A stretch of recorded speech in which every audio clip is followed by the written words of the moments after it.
So we have to go through a certain degree of loss, of grieving in that depression and despair. I've gone through plenty. But then on the other side of that acknowledgement of the reality, there's the positive, as you're saying, hopeful side that is realistic hope.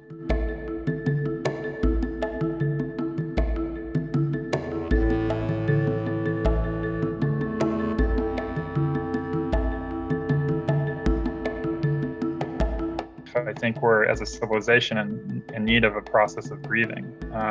And the first stage is shock, to be honest, and that everyone is familiar with when they really dig into the details of what's going on. The next is denial, which you can see on front page all the time, right? We're all familiar with that as well. Politics has professionalized it.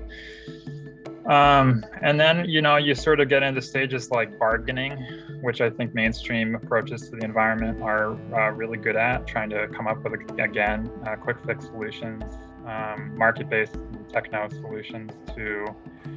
Like a carbon tax. Yeah, I'm going to name it.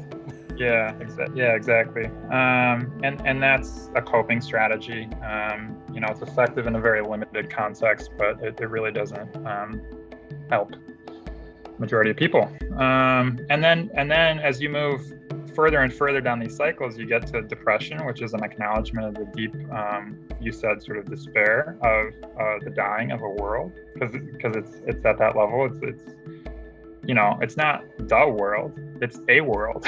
Indigenous folk know very well that they've already gone through apocalypses, and they understand, and have for much longer than most, the modern society which we've built is deeply unsustainable and in wrong relationship. But I think for many people, they're just waking up to that fact. So we have to go through a certain degree of loss, of grieving in that depression and despair. I've gone through plenty. But then on the other side of that acknowledgement of the reality, there's the positive, as you're saying, hopeful side that is realistic hope, not sort of an escape or a bypass. It's forms of testing alternatives, of sort of realistic envisioning of within the field of possibility. What can we do to make life better, not worse? And then also just a sort of acceptance, like I said before, that this is a predicament, and how do we responsibly engage within that space? So, I think it's more complicated than, again, the sound bites and the initial knee-jerk reactions to the word collapse. I think it's also, though, important to sort of go through why, because I think most people even haven't gotten to the stage of understanding that it's, if not inevitable, very likely.